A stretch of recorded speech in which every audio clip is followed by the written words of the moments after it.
sais comment je me souviens toujours du nom Bourdaine? Non, non, non. Ben, c'est à cause de Jacqueline Maillan dans Papy fait de la résistance. La Bourdaine. Aujourd'hui, ben, vous avez compris, on va parler des bourdaines.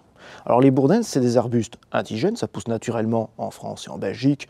Très étonnamment, soit sur des sols assez acides et humides, soit sur des sols plutôt secs et calcaires. On va les retrouver des deux côtés. Et c'est un arbuste, donc forcément, qui est très rustique, qui s'accommode d'un peu de tout, et qui est aussi très utile à la faune. Notamment, c'est la plante hôte de quelques papillons. Je pense notamment au tecla du nerprin, à l'azuré des nerprins, et aussi au papillon qu'on appelle le citron. Les fruits sont aussi très appréciés des chevreuils. Pour son petit nom, on a là donc la bourdaine, mais son nom scientifique, eh bien, vous pouvez le retrouver sur deux dénominations. Nous avons donc Rhamnus frangula, qui d'ailleurs fait le lien avec la famille les Rhamnacées, et son cousin le Rhamnus cantarticus, qui est en fait le nerprin purgatif, mais dorénavant, on doit l'appeler Frangula alnus, suivant les nouveautés, on va dire, botaniques. Donc maintenant, le vrai nom scientifique de la bourdaine, c'est Frangula alnus. Et on va peut-être oublier un petit peu l'arbuste purement indigène pour vous parler justement de deux variétés assez spécifiques. Notamment ici, Frangula alnus asplenifolia. Alors ici, c'est un peu dommage, il a déjà perdu son feuillage, mais son feuillage est en fait identique à celui-ci.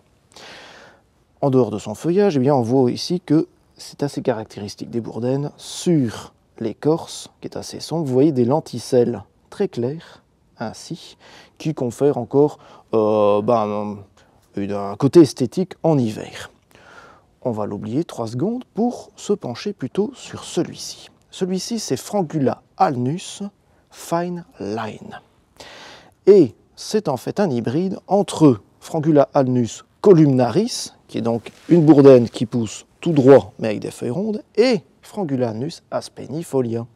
Là donc les deux caractéristiques, c'est-à-dire que ça va pousser en colonne, un port très fastigié, et ça va garder ce feuillage si particulier, ce feuillage d'ailleurs qui en automne devient très jaune et qui est aussi très beau. C'est un arbuste qui est à la fois étroit mais qui est aussi assez compact. On va avoir, on va dire, 40-50 cm de large, parfois un petit peu plus, mais pas tellement plus, et surtout 2 mètres de haut, ce qui permet de le placer dans une haie, dans un massif, le long d'une allée, etc. On peut en faire n'importe quoi, on peut même essayer de le mettre dans un grand pot, ça ira aussi. Côté terre, eh bien, ça s'accommode d'à peu près tout. Des terres neutres, calcaires, ça résiste très très bien au calcaire ou même un peu acide, pas de souci. Plutôt une terre qui reste fraîche, notamment en été, parce qu'il ne supporte pas très bien la sécheresse estivale. D'ailleurs, j'en ai perdu un l'année passée. J'ai oublié de l'arroser et puis paf, je l'ai perdu. Donc n'oubliez pas ça, une terre qui reste bien fraîche, un beau petit paillage, c'est très bien. Sinon, au niveau d'exposition, on peut le mettre au soleil, on peut le mettre à la mi-ombre. Je le préfère à la mi-ombre, surtout sous le couvert d'un arbre.